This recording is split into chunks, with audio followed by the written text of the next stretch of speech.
Perkenalkan, nama saya Sisilia Bui Besin. Saya semester 6 kelas C. Di sini saya akan menjawab 10 pertanyaan antropologi. Yang pertama, jelaskan tentang definisi dan pembagian antropologi pada umumnya. Yang pertama, kita ketahui apa itu antropologi. Antropologi adalah ilmu sosial dan humaniora yang mempelajari manusia dalam segala aspeknya, termasuk asal-usul, evolusi, budaya, bahasa, masyarakat, dan perilaku manusia. Yang lebih spesifiknya lagi, antropologi mempelajari tentang keragaman manusia dari perspektif lintas budaya, lintas waktu, serta berfokus pada pemahaman mendalam tentang keberagaman manusia dan hubungan antara manusia dengan lingkungannya. Nah, di sini pada umumnya antropologi ini dibagi lagi menjadi beberapa bagian, yaitu yang pertama antropologi fisik. Antropologi fisik ini dikenal juga sebagai antropologi biologis yang mempelajari tentang asal-usul, evolusi, dan variasi manusia secara biologis, sehingga lebih berfokus dalam mempelajari struktur fisik manusia, genetika, evolusi manusia, serta interaksi antar manusia dengan lingkungannya. Yang kedua, antropologi budaya atau sosial. Antropologi ini juga mempelajari tentang kebudayaan manusia, sistem nilai, norma, kepercayaan, dan praktik sosial yang tidak terlepas dari keberagaman manusia, budaya, dan konstruksi norma dalam masyarakat. Yang ketiga, antropologi arkeologi. Antropologi ini juga mempelajari tentang manusia pada masa lampau, seperti artefak, situs arkeologi, dan fosil manusia yang berguna untuk memahami sejarah dan evolusi manusia. Yang keempat, antropologi linguistik. Nah, antropologi ini juga dapat mempelajari tentang bahasa manusia, struktur bahasa, variasi bahasa, dan hubungan antara bahasa dengan budaya. Nah, dari nomor 1 ini terdapat dalam sumber Ensiklopedia Britannica Antropologi. Nomor 2 ini saya akan menjelaskan tentang objek material dan objek formal antropologi Kristiani. Yang pertama, objek-objek antropologi Kristiani.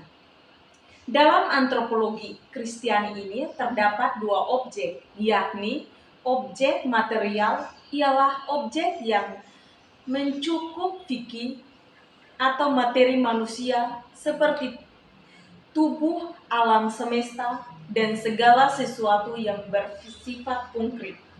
Yang kedua, objek formal, yang dimana objek formal ini ialah objek yang mencakup.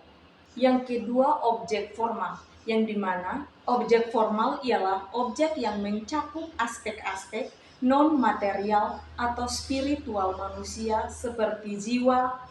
Yang kedua, objek formal, yang dimana objek formal ialah yang mencakup aspek-aspek non-material atau spiritual manusia seperti jiwa, akal budi, moralitas, dan berhubungan manusia dengan Tuhan. Dari kedua objek ini ada kaitannya yang membentuk kesatuan yang utuh dalam pemahaman tentang manusia sebagai makhluk yang unik dan bermartabat. Nah, dari yang kedua ini terdapat dalam Theological Anthropology. Nomor yang ketiga, jelaskan tentang kosmologi dalam kitab suci. Kosmologi adalah ilmu yang mempelajari asal-usul, struktur, evolusi, dan nasib dalam semesta secara keseluruhan.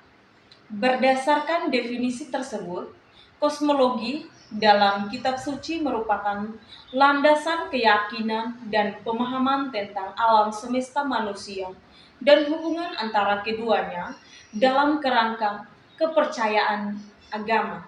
Hal itu dapat membantu umat beragama untuk memahami makna keberadaan, tujuan hidup, dan tanggung jawab moral dalam konteks yang lebih luas. Nomor ketiga ini terdapat dalam sumber kitab suci Kejadian. Dan yang kedua, Sutta Pitaka. Nomor yang keempat, buatlah skema penciptaan alam semesta menurut kitab Kejadian. Nah, dalam kitab Kejadian, skema penciptaan menjelaskan bagaimana Allah dengan kuasanya melakukan proses penciptaan alam semesta, bumi, dan kehidupan. Titik skema penciptaan dibagi dalam 6 hari dan disempurnakan Allah pada hari ketujuh. Yang pertama, atau yang kita ketahui hari pertama, Allah menciptakan langit dan bumi, selalu memisahkan terang dan gelap, sehingga terciptanya siang dan malam. Itu terdapat dalam kitab Kejadian bab 1 ayat 1 sampai dengan 5. Yang kedua, hari kedua, Allah menciptakan cakrawala, memisahkan air di atas dan air di bawah, yaitu terdapat dalam kitab Kejadian bab 1 ayat 6 sampai dengan 8. Hari ketiga, Allah memisahkan air dari deretan lalu menciptakan lautan.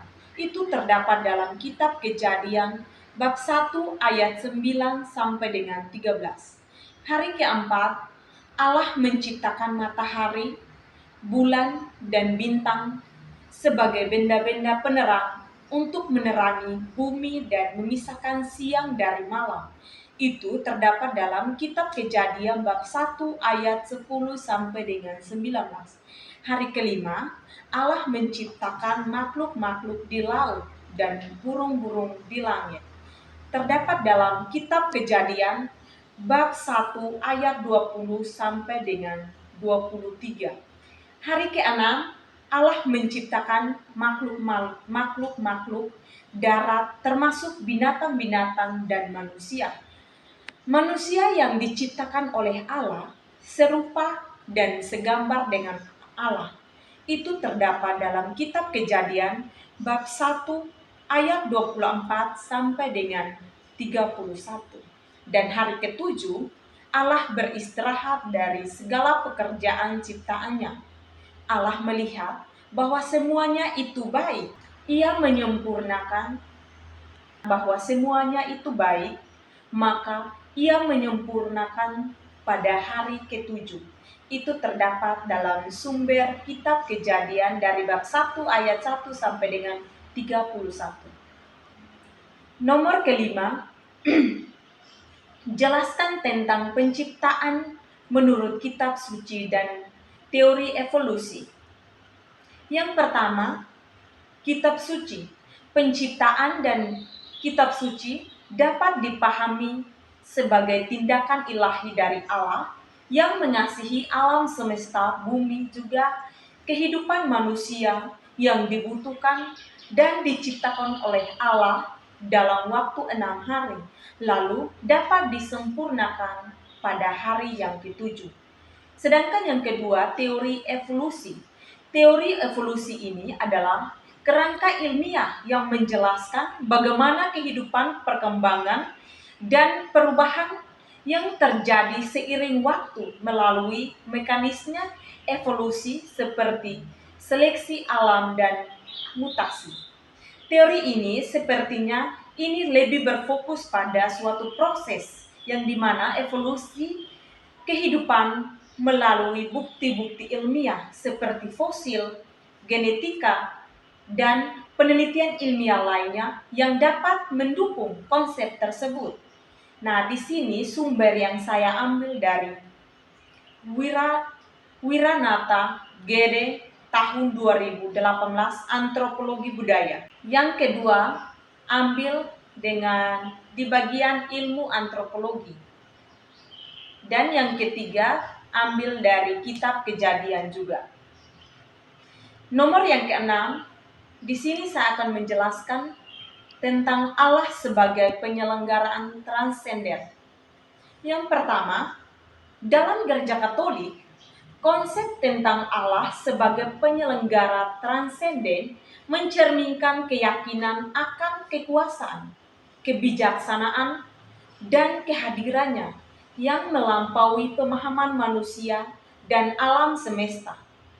Allah dipandang sebagai Sang Pencipta yang mengatur segala sesuatu dengan kekuasaannya yang tidak terbatas dan kebijaksanaannya yang sangat sempurna. Dalam ajaran Gereja Katolik, Allah dipercayai sebagai entitas dan atau yang kita ketahui transkenden. Artinya, melebihi dimensi materi dan waktu yang dapat dipahami oleh semua manusia.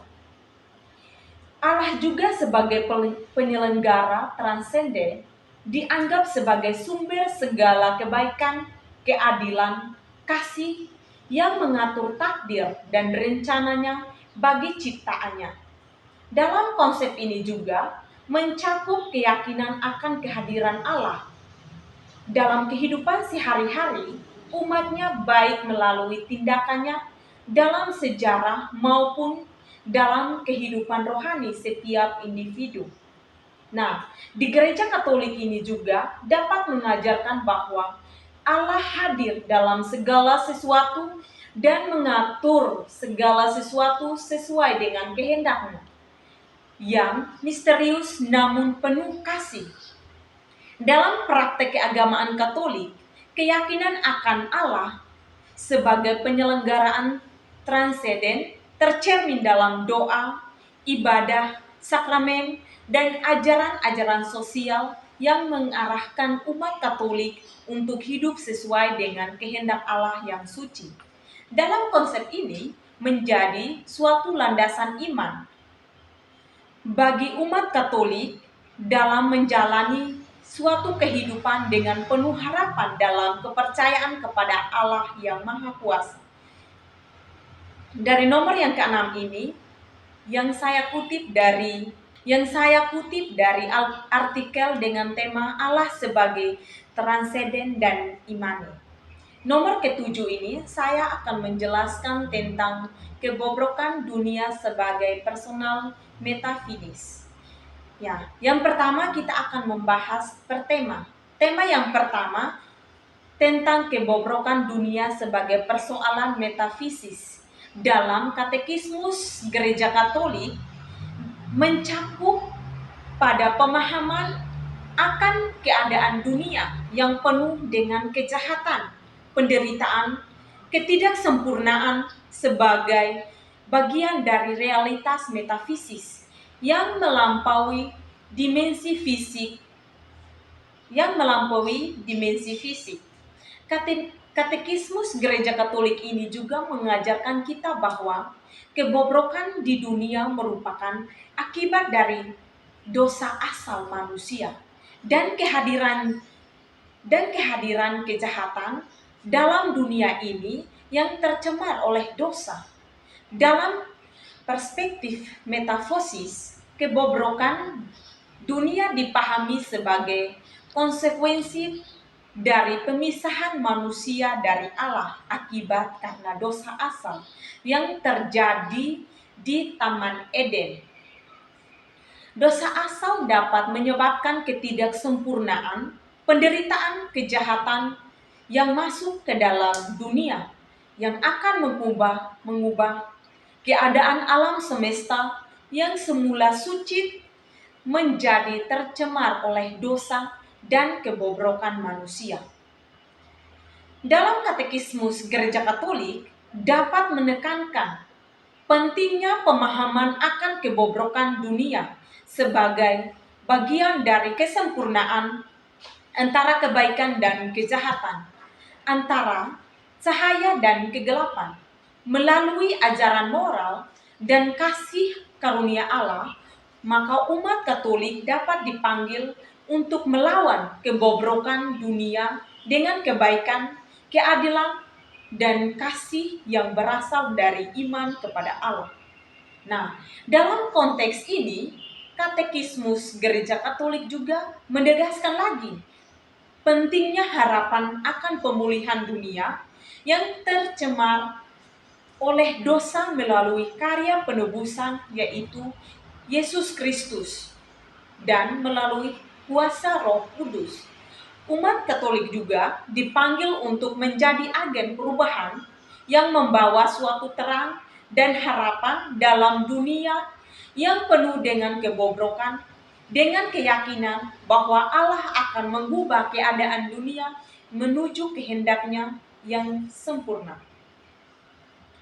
Harapan dicatat bahwa penjelasan ini sangat mencerminkan pandangan Gereja Katolik tentang tema kebobrokan dunia sebagai persoalan metafisis dan dapat bervariasi tergantung pada interpretasi dan pengajaran lokal dalam Gereja Katolik. Di sini sumber yang saya ambil dari artikel Tirto yang dimana membahas tentang novel dengan tema keluarga kamera karya Arswendo yang mengangkat tema ini tentang kebobrokan keluarga. Dan sumber yang kedua terdapat di KKBI yang memberikan definisi dari arti kata kebobrokan. Nomor ke-8 ini, saya akan menjelaskan tentang ciri dasar Ibrani mengenai manusia. Pandangan yang benar mengenai siapa manusia tertulis dalam kitab Kejadian bab 1 ayat 26 sampai dengan 27. Manusia dapat diciptakan menurut gambar dan rupa Allah. Bila dipertanyakan dalam hal mana manusia segambar dengan Allah, pertanyaan ini sebenarnya sukar untuk dijawab. Akan tetapi segambar di sini pasti lebih menunjukkan pada unsur rohaniwan atau kepada unsur rohania atau betaniahnya. Sebab Allah adalah roh yang terdapat dalam Injil Yohanes bab 4 ayat 24. Tetapi bila dapat dipersoalkan bentuk apakah yang sering ditampilkan Tuhan di kerajaan surga atau dimanapun, maka jawabannya yang paling logis adalah bentuk manusia seperti kita ini.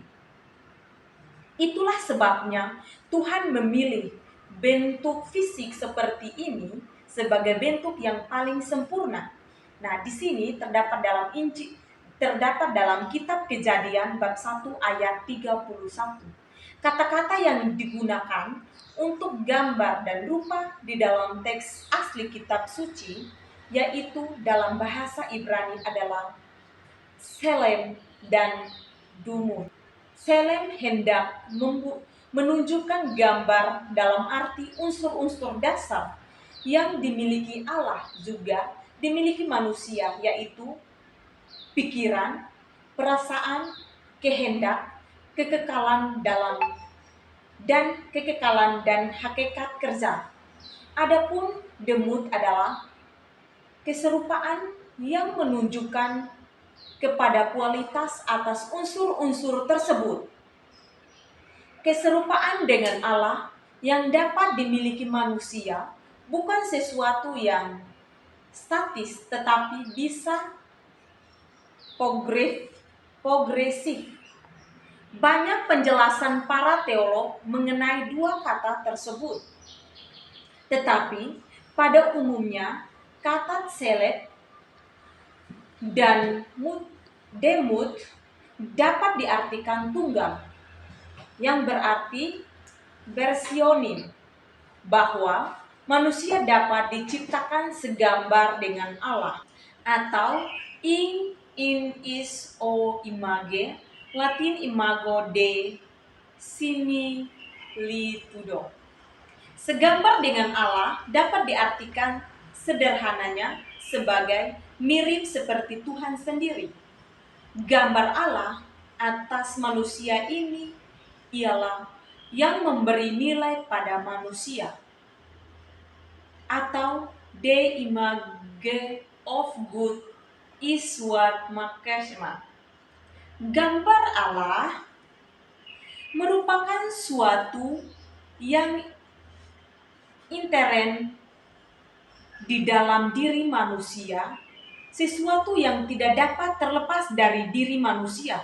Itulah sebabnya, walaupun manusia sudah jatuh dalam dosa, tidak dinyatakan bahwa gambar Allah atau teselet itu tidak hilang sama sekali, yang dimana terdapat dalam kitab Kejadian bab 9 ayat 6.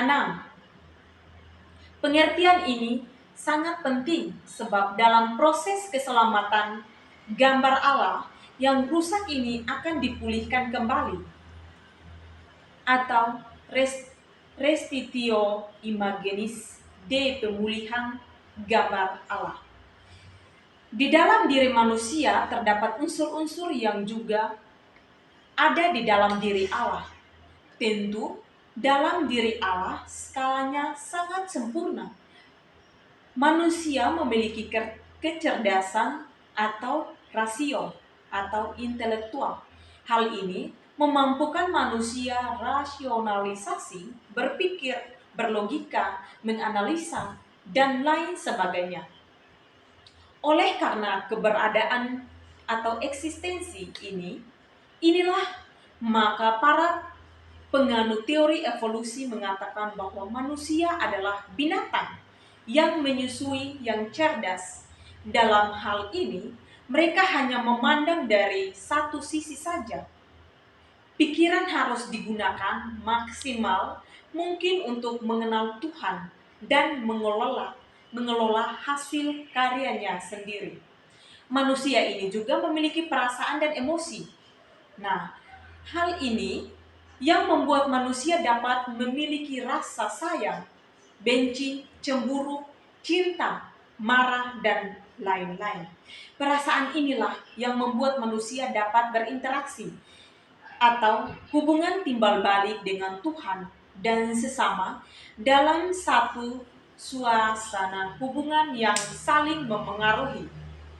Manusia diciptakan dari apa yang tidak ada menjadi ada, baik bahan maupun idenya. Kata ini dapat diartikan menjadi mencipta tanpa bahan. Dalam bahasa Ibrani, salah satu kata untuk diciptakan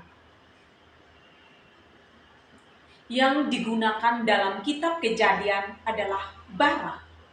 Manusia diciptakan dari apa yang tidak ada. Manusia juga diciptakan secara sangat unik, tidak seperti ciptaan yang lainnya. Manusia diciptakan dengan tangan Tuhan sendiri yang terdapat dalam kitab Kejadian bab 2 ayat 7. Kata menciptakan atau membentuk dalam yang terdapat dalam kitab Kejadian bab 2 ayat 7 ini adalah Yatser Ibrani yang mengandung pengertian aktivitas yang kreatif. Allah membentuk yang juga berarti mengukur. Di dalam kata Yatser mengandung unsur seni. Allah menghembuskan nafasnya ke lubang hidung manusia sehingga manusia menjadi makhluk hidup. Bila seseorang sadar bahwa ia adalah hasil karya Tuhan, maka ia akan cenderung mengabdi kepada Tuhan. Sama seperti seorang anak yang sadar bahwa ia menjadi besar dan berprestasi karena orang tua, maka ia akan cenderung mengabdi kepada orang tuanya. Manusia akhir zaman tidak mau tahu bahwa langit dan bumi diciptakan oleh Tuhan, termasuk manusia di dalamnya. Kelompok manusia seperti itu pasti hidup dalam pemberontakan kepada Tuhan.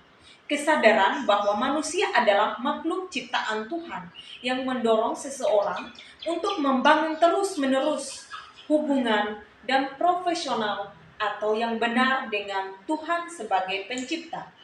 Dalam hal ini, dapat menghindarkan praktek memutarbalikkan hierarki atau urutan prioritas hidup. Urutan pertama dalam hidup adalah Tuhan, bukan materi atau suatu yang lain. Memang seharusnya segala sesuatu yang dilakukan harus bagi Tuhan, sebab segala sesuatu dari Dia, oleh Dia, dan bagi Dia, yang terdapat dalam Roma bab 11 ayat 36 dan 1 Korintus bab 10 ayat 31, di mana manusia tidak berhak hidup untuk dirinya sendiri. Manusia itu harus hidup hanya bagi Dia dan yang menciptakannya, yaitu Allah.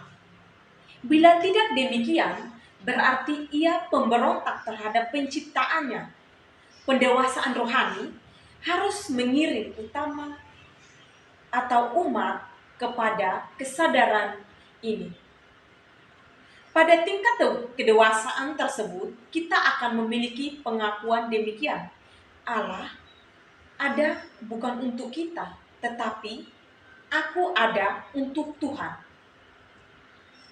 Nomor ke-8 ini saya ambil dari sumber, salah satunya artikel Manusia sebagai Sumber dan Rupa Allah yang terdapat dalam Kitab Kejadian bab 1 ayat 36.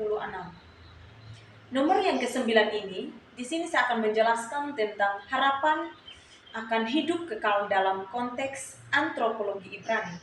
Harapan akan hidup kekal dalam konteks antropologi Ibrani dapat mencerminkan keyakinan dan pemahaman yang mendalam tentang keabadian, kekekalan, dan keselamatan dalam tradisi Ibrani. Dalam pemikiran antropologi Ibrani, hidup kekal tidak hanya merujuk pada keberlangsungan kehidupan setelah kematian fisik, tetapi juga mencakup dimensi spiritual, moral, dan etis dalam kehidupan manusia.